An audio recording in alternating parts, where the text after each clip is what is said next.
একজন পিতা নিজের হাতে নিজের সন্তানের গলা কাটতে প্রস্তুত। এটা কি নিষ্ঠুরতা, নাকি এমন এক ঈমানের পরীক্ষা যা মানব ইতিহাসে আর কখনো দেখা যায়নি? একটি স্বপ্ন, কিন্তু সেই স্বপ্নই হয়ে উঠল আল্লাহর আদেশ।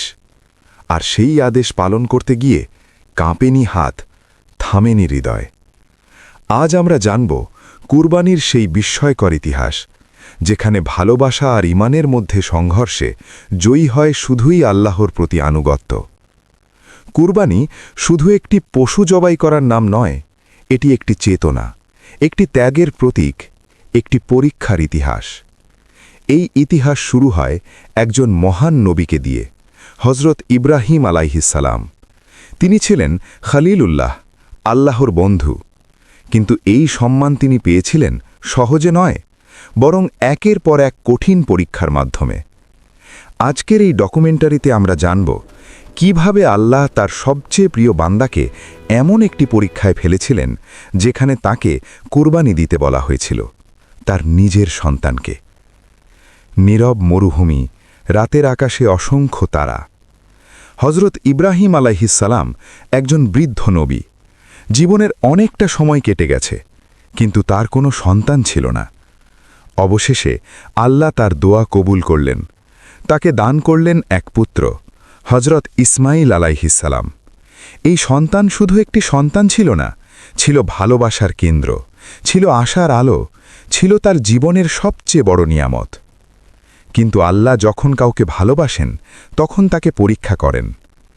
এক রাতে ইব্রাহিম আলাইহিসসালাম একটি স্বপ্ন দেখলেন। স্বপ্নে তিনি দেখলেন তিনি নিজের হাতে তার প্রিয় পুত্রকে কুরবানি করছেন। প্রথমে তিনি বুঝতে পারলেন না, কিন্তু এই স্বপ্ন বারবার আসতে থাকল, আর নবীদের স্বপ্ন ওয়াহির সমান। সকাল, পিতা ও পুত্র একসাথে হাঁটছেন মরুভূমির পথে। ইব্রাহিম আলাইহিসসালাম জানতেন এটা আল্লাহর আদেশ, কিন্তু একজন পিতার জন্য এটা ছিল সবচেয়ে কঠিন সিদ্ধান্ত। তিনি তার পুত্র ইসমাইল আলাইহিসসালামকে ডেকে বললেন, হে আমার প্রিয় পুত্র, আমি স্বপ্নে দেখেছি যে আমি তোমাকে কুরবানি করছি। এ বিষয়ে তোমার মতামত কি? এখানেই দেখা যায় ইতিহাসের এক বিরল দৃশ্য। একজন কিশোর পুত্র, যার সামনে জীবনের পুরো ভবিষ্যৎ পড়ে আছে, সে কোনো দ্বিধা ছাড়াই উত্তর দিল, হে আমার পিতা, আপনি যা আদেশ পেয়েছেন তাই করুন। ইনশাআল্লাহ আপনি আমাকে ধৈর্যশীলদের অন্তর্ভুক্ত পাবেন। এই উত্তর শুধু আনুগত্য নয়, এটি ছিল ঈমানের চূড়ান্ত প্রমাণ। এই ঘটনার মধ্যে শয়তান নিশ্চুপ থাকেনি। সে চেষ্টা করেছিল এই কোরবানি বন্ধ করতে। প্রথমে সে ইব্রাহিম আলাইহিসসালামকে প্ররোচিত করল, তুমি কি পাগল হয়ে গেছ? নিজের ছেলেকে হত্যা করবে? কিন্তু ইব্রাহিম আলাইহিসসালাম তাকে প্রত্যাখ্যান করলেন। তারপর সে গেল ইসমাইল আলাইহিসসালামের কাছে, তোমার বাবা তোমাকে মেরে ফেলতে যাচ্ছে।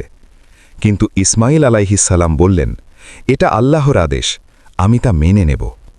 শেষে শয়তান গেল মা হাজেরা আলাইহার কাছে, কিন্তু তিনিও দৃঢ়ভাবে বললেন, যদি এটা আল্লাহর নির্দেশ হয় তবে তা অবশ্যই পালন করতে হবে।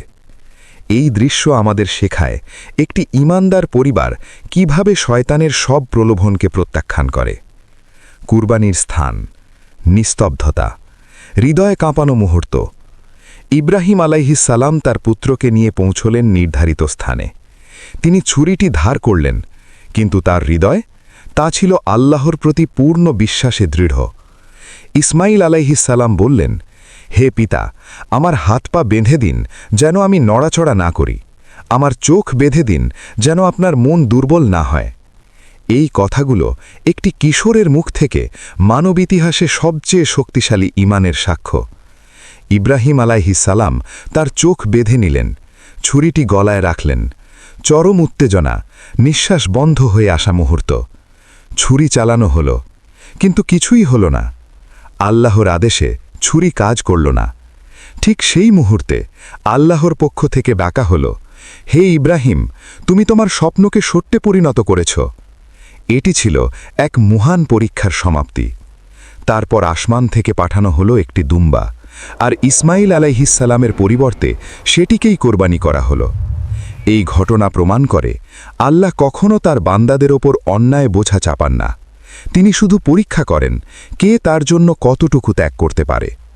কুরবানির এই ইতিহাস আমাদের শুধু একটি ঘটনা শোনায় না, এটি আমাদের শেখায় আল্লাহর পথে ত্যাগ কেমন হওয়া উচিত।